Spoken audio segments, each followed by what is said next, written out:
Hi, students. Okay, so we're back for day 2 of Unit 7. We are going to be skipping around a little bit in this unit just because we are shorter on time. Want to make sure that I cover the most important parts. So we're actually going to skip forward to lesson 7-4. That's a pretty important lesson and it's got a lot of parts. So I'm going to split it into some smaller sections. So today is going to be called Lesson 7-4 Part 1. And you're not necessarily going to do all book work. So make sure you watch these videos, make sure that you go slow, make sure that you really understand this. I am going to try to teach it in the slowest way possible. Today is going to be all about visuals. So looking at models. If you have a parent helping you or maybe a sibling, they're going to probably try to teach you the math version. Please tell them to hold off and wait on that because today is focusing solely on being able to look at fraction models and being able to tell whether or not they're equivalent. So that's our big word for today is equivalent. Equivalent is a fancy word for equal, but we tend to use equivalent when it comes to fractions. So if you can remember that equivalent fractions are equal fractions, that's the same thing, okay? Equal meaning that they're the actual same amount. They just might look a little different. Okay, so if you held on to page 204A, good for you. That was back from lesson or unit 6. This is going to be very helpful for the next couple lessons, especially today. So remember, these are your fraction bars, your fraction pieces, and it was one whole broken down into different amounts. Don't forget that on here, 11ths are missing, okay, and then it doesn't go past 12ths.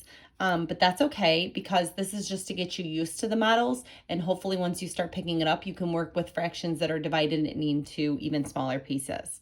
Okay, remember we're ultimately leading up to decimals where we're going to be working with even hundredths, okay? So again, today is going to focus solely on models. If parents are trying to teach you using the math portion, just please tell them to hold off for just another day or two. We want to focus solely on the fact that we want to just be able to look at things and understand whether or not they're equivalent. So I want to start with just showing you some pieces, okay? And so looking at this, we should know just by looking at it that 1/3 plus 1/3 is 1/3. Or I'm sorry, 1/3 plus 1/3 is 2/3. But today is more about finding equivalent fractions, and we're going to do that based on the fact that they're the same size. Now, this is a little easier for me because I have fraction pieces. That's, again, why that page 204A is going to be very important. But you'll see that 2/3 is equivalent to 8/12. Okay, we're going to look at that in our workbook page in just a second. We would simply write it just like that. 2/3 is equal to 8/12. Those fractions mean the same thing. Because if you had this amount of pizza, okay, and let's say I gave that to George, and I have this amount of pizza and I gave it to Molly. Yeah, I gave Molly more slices, but Molly's slices, when you put them all together, are the exact same amount as George's 2 slices. Okay, so we use the word equivalent because even though they look different, they have the same value. So let's look at just some other ones. Here's a little bit of a less amount of pieces, but 1/5 is going to be equivalent to 2/10. We would say 1/5 is equal to 2/10. So same thing, even though this person is getting 2 slices of pizza, those 2 slices are the same amount as this person's pizza, okay? Another example would be that 1/2 is equal to 2/4, okay? And you'll see that because they're exactly the same size. Again, you won't have these models in your hand, but page 204A is going to be the best thing to help you out with that. So the last one I want to show you before we head to the workbook pages is that 3/6 is equal to 4/8. And if you notice, this is why I did this one last, it's also equal to 2/4, which is also equal to 1/2. So there's often times where you can find even more than just one pair of equivalent fraction. We could find multiple equivalent fractions. We're going to work on that in a couple days. Okay, so let's go to our workbook. Let's start on page 237. While you're opening that, I'm going to get some of my fraction pieces out of the way here. So again, 237, and we are skipping around. Not only are we skipping around lessons, but we are skipping around within the lessons because, again, we are running short on time for the school year, and I just want to make sure that you guys are as prepared for 5th grade as possible by showing you the most important thing, okay? So this goes back to that very first model that I showed you that was comparing thirds to 12s. So it says Lewis works summers at Maria's fruit farm. One day, Maria agreed to give Lewis extra pay if he could sell 2/3 of her supply of peaches. They started with 12 bags of peaches and Lewis sold 8 of them. So Lewis said to Maria, 8 bags is 8/12 of the 12 bags you wanted to sell. And I think that 2/3 is the same as 8/12. I can show you why. And so Lewis made a drawing. Did Lewis earn his pay?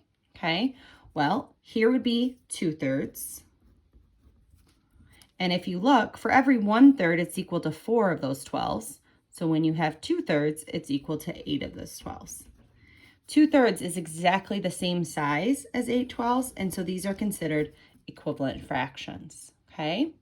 Now again, tomorrow we're going to focus on the math way to do this, but today is all about visuals. Can you look at models like the one that Lewis drew here, and can you see when fractions are equal to each other, okay? So if you turn the page to 238, you're going to see where they took thirds, 6, 9ths, 12s, 15 and 18s. And that's why I said 204A will help you so much, but they are going to start to throw some fraction pieces that we haven't even worked with yet. But when you have the models, then that should be very helpful. This is an example where you can see multiple equivalent fractions. So right here, 1/3 is equal to how many 6? Well, that would be 2 6. That's also equal to how many 9ths? 3 9ths. Which is also equal to 4 12ths. Which is also equal to 5 15ths. Which is also equal to 6 18ths. Okay? And again, I know a parent might be sitting next to you saying, ooh, let me show you the math. Tell them to hold off because today is just about looking at these fractions, okay? And using these fraction models. Now down here in 5A, we want to look at these and see if they are the same. It might help you to draw some lines. I'm going to do that on ours today. So they want to know in 5A if 1 6 is and 2 12s are equivalent. So it's going to be a simple yes or no. And remember, equivalent is a fancy word for equal. So here's 1 6. Okay, and if it helps, I can kind of draw this line to see where that 1 6 falls. And then 2 12s would be here. Now I know they're not directly stacked on top of each other, but just using your eye, you should see that those are the same size. Therefore, these are equivalent fractions. So now we have 3 6. So 3 6 is going to take us over here, okay? And if it helps, you can shade that one in, but just remember that you're dealing with 3 6. And then we have 5 9. So 1 2 3 4 5. That's going to put us here. Now, because they start at the same place, but they don't end at the same place, you'll see 5 9 is just a little bit bigger. Then no, these are not equivalent fractions. And then the last one would be 6 12s. So 1 2 3 4 5 6. We're here. And then 8 15ths. So 1 2 3 4 5 6 7 8. Pretty close, but 8 15ths is just a little bit larger. So no, these are not equivalent fractions. Okay. Now today you're going to do a homework page. It's not from the homework packet because again, we're breaking this down into parts. And you're going to match up models. So there's going to be numbers on the top, letters on the bottom, and you're going to match a letter for every number. My advice, do the easy ones first and then see what you're left with. There's only going to be one letter used each time. Then you're going to go on and you're going to do the IXL skill, and you're going to do the one that uses only models.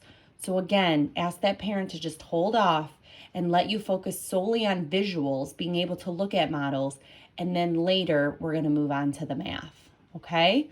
So get those eyeballs ready, look at those models very carefully, and good luck.